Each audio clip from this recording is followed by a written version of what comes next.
for today's video, we will talk about how we calculate comparative stacking rate in our farm. What are the reasons why we need to know the comparative stacking rate of the farm? What are the available solutions that needs to be applied if we are short of the required feed or demand based on the comparative stacking rate? What is comparative stacking rate? Comparative stacking rate is a total measure between feed demand and supply on the farm. It is also to determine by calculating amount of livestock weight per hectare versus annual feed available in tons dry matter. Now, we will use mathematics from the comparative stacking rate definition. So, the unit of the comparative stacking rate is kilogram live weight per tons dry matter.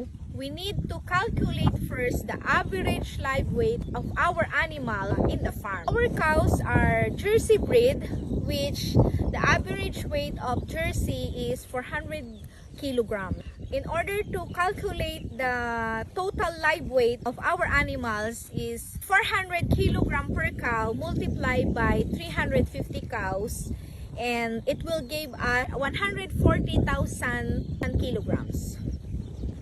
And then we also need to calculate the average pasture growth in the farm.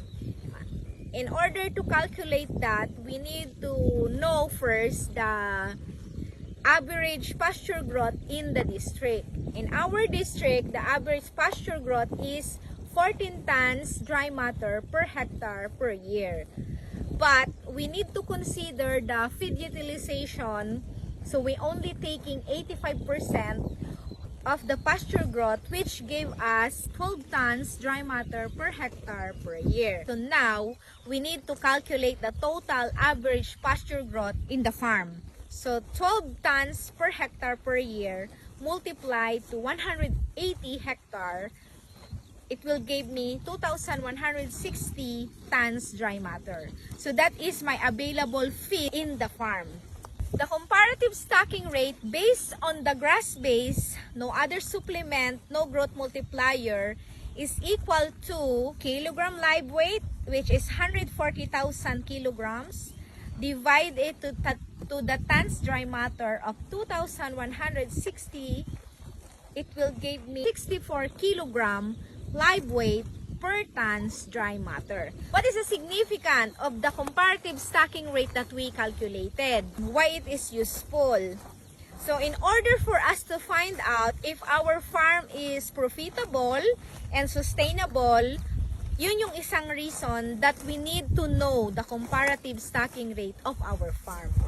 Compared to the profitability standard of 80 to 90 kilogram live weight per tons dry matter as a standard benchmark. In New Zealand, the standard benchmark is 76 kilogram live weight per tons dry matter. It is because 80% of the feed supply is grass-based and it is high quality, and supplement is expensive if we were buy the additional supplement. So therefore, the comparative stacking rate I calculated is 64 kilogram live weight per ton dry matter, which is lower the benchmark of 76 kilogram live weight per tons dry matter. So it shows that I have difference of 12 kilograms live weight per tons dry matter. This is a good indication that my farming system on grass-based operation is profitable and sustainable.